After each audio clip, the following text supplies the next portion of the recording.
Assalamu alaikum, my dear students. Today for the course of Software Engineering Economics, we are discussing topic related to COCOMO model, and today we will discuss detailed COCOMO model. We always start with the quotation, motivational quotation. Today, motivational quotation of today is: you never fail until you stop trying. So my dear students, keep on trying, you will be successful one day. The formal outline of the course is: today we will discuss what is the COCOMO model, introduction to the topic, and in this lecture the primary focus of this lecture is detailed COCOMO Bisconi constructive cost estimation model.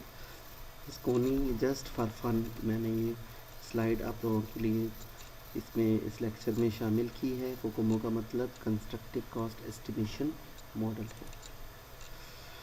Detail COCOMO के लिए जो equations हैं, effort is equal to mu p into e, और जो subscript में D है वो detail के लिए है। डेवलपमेंट टाइम टा P into D, D development time.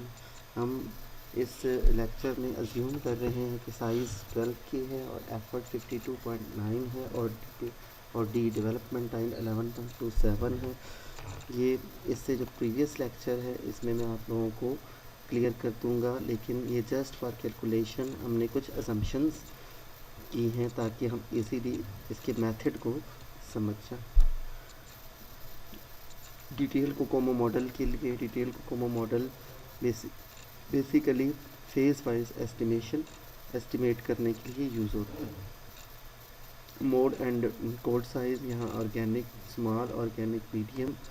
अगर साइज़ 2 है और साइज़ 2 और 32 के दरमियान है तो हम ऑर्गेनिक स्मॉल और मीडियम को यूज़ करते हैं।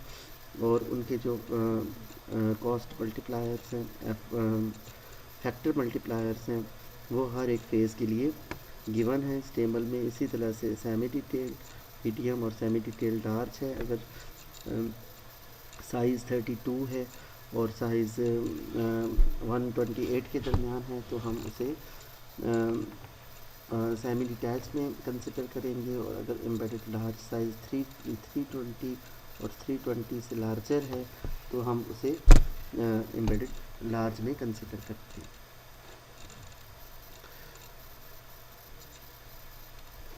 डेवलपमेंट टाइम के लिए टा पी की वैल्यूज़ भी गिवन हैं और इस टेबल से आप उनको देख सकते हैं।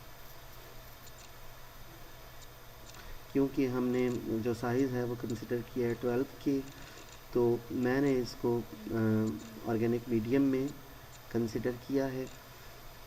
हमारी जो इक्वेशन है वो म्यू पी इंटू ई है और ई हमारी 52 है। तो हम लोगों ने हर एक फेज़ में 52 को उसका जो फैक्टर मल्टीप्लायर है उससे मल्टीप्लाई किया और एट द एंड हम सारी एफर्ट को जमा कर लेते हैं। एग्जैक्टली हम डेवलपमेंट टाइम के लिए भी हमने जो फैक्टर है टा पी है और डेवलपमेंट टाइम 11.2 डेवलपमेंट टाइम हम लोगों ने 11.27 कंसिडर किया है। इसको हम उसके फैक्टर से मल्टीप्लायर से मल्टीप्लाई करते हैं और एट द एंड हम उन सारों को एफर्ट को जमा कर लेते हैं। ये प्रॉब्लम जो हम लोगों ने प्रीवियस लेक्चर में इंटरमीडिएट कोकोमो के लिए किया था, मैं ये चाहता हूँ कि आप इसको फेज़ वाइज इसकी एफ़र्ट और डेवलपमेंट टाइम एस्टिमेट करें और डिटेल कोकोमो को इस पर अप्लाई करें। ये आप लोगों के लिए एक प्रैक्टिस क्वेश्चन है। Thank you very much.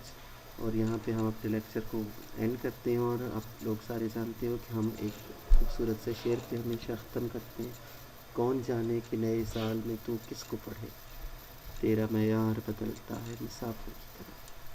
Thank you very much. Do it yourself. मैंने आप लोगों को एक एक्टिविटी भी आज दी है और आप इसको खुद से परफॉर्म करें। इंशाल्लाह you will be successful at the end of the day. Thank you very much.